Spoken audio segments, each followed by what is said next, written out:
Bismillahirrahmanirrahim. Assalamualaikum warahmatullahi wabarakatuh.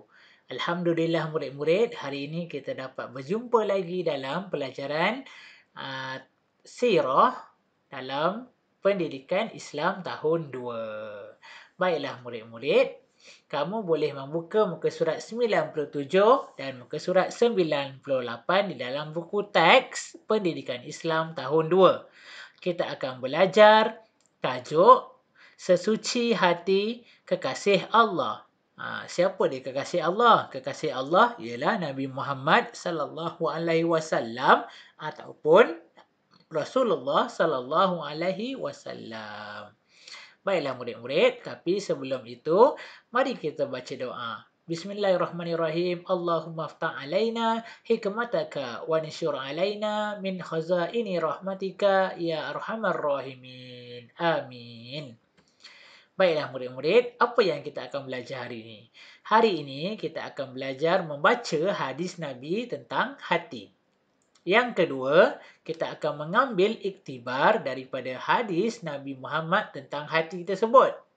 Yang ketiga, kita akan mengenal pasti tanda-tanda kenabian yang ada pada Nabi Muhammad. Baiklah murid-murid, jika kamu lihat dalam gambar, ada dua orang doktor yang sedang merawat pesakitnya. Doktor ni sedang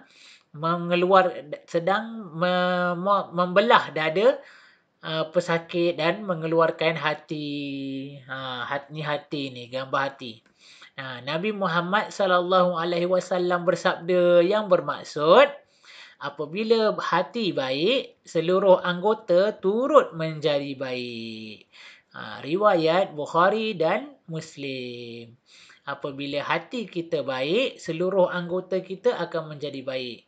Apabila hati kita baik, kita akan melihat benda yang baik, kita akan mendengar benda yang baik, kita akan bercakap benda yang baik, kita akan buat benda yang baik, kaki kita akan melangkah ke tempat-tempat yang baik. Tetapi, kalau hati kita tidak baik, kita akan melihat benda yang tidak baik, kita akan mendengar perkara-perkara yang tidak baik, kita akan bercakap perkataan-perkataan yang tidak baik, kita akan buat perkara-perkara yang tidak baik dan kita akan pergi ke tempat yang tidak baik.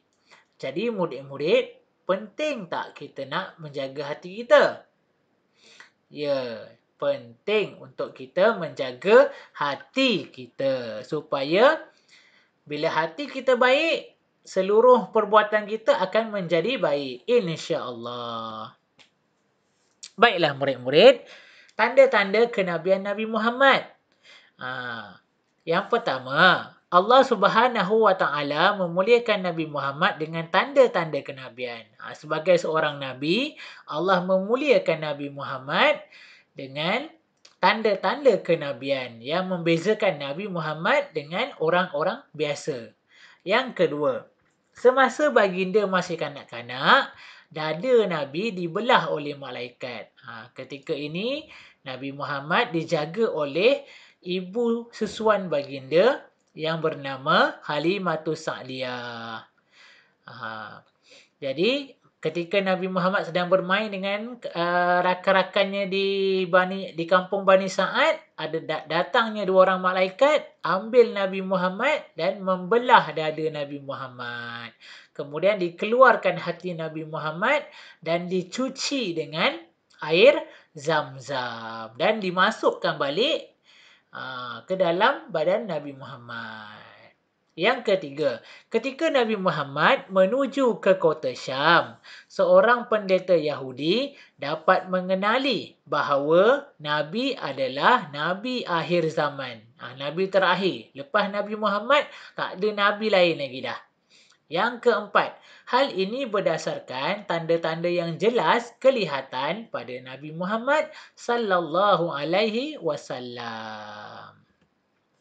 Baiklah murid-murid, antara tanda-tanda kenabian yang lain. Apa dia tanda-tanda kenabian dia? Yang pertama, awan selalu menaungi Nabi Muhammad ke mana saja. Ke mana saja Nabi Muhammad nak pergi, awan akan ikut di atas kepala Nabi Muhammad untuk melindungi Nabi Muhammad daripada panasnya matahari. Yang kedua, terdapat juga tanda kenabian di belakang badan Nabi Muhammad sallallahu alaihi wasallam. Itu adalah tanda yang Allah berikan special, istimewa kepada Nabi Muhammad dan tidak ada kepada kita sebagai orang biasa. Yang ketiga, tanda-tanda ini membuktikan bahawa Nabi Muhammad ialah seorang Nabi akhir zaman. Baiklah murid-murid, di sini Ustaz dah rangkumkan 4 tanda-tanda kenabian. Ini ada gambar awal dan gambar hati. Okey, yang pertama, dada Nabi Muhammad dibelah. Dada Nabi Muhammad dibelah dan hati Nabi Muhammad dibawa keluar oleh malaikat untuk dicuci dengan air Zam-Zam. Yang kedua, awan memayungi Nabi Muhammad. Mana saja Nabi Muhammad pergi, awan ni akan ikut saja ke mana saja Nabi Muhammad pergi untuk melindungi Nabi Muhammad daripada panasnya matahari. Yang ketiga, tanda kenabian di belakang badan Nabi. Yang keempat, seorang pendeta Yahudi dapat mengenal Nabi Muhammad sebagai seorang Nabi akhir zaman. Baiklah murid-murid, nanti kita akan belajar lagi tentang kisah dada Nabi dibelah pada pelajaran yang seterusnya. InsyaAllah sehingga kita berjumpa lagi. Sekian, Assalamualaikum warahmatullahi wabarakatuh dan jangan lupa klik like, share dan subscribe YouTube Ustaz. Assalamualaikum warahmatullahi wabarakatuh.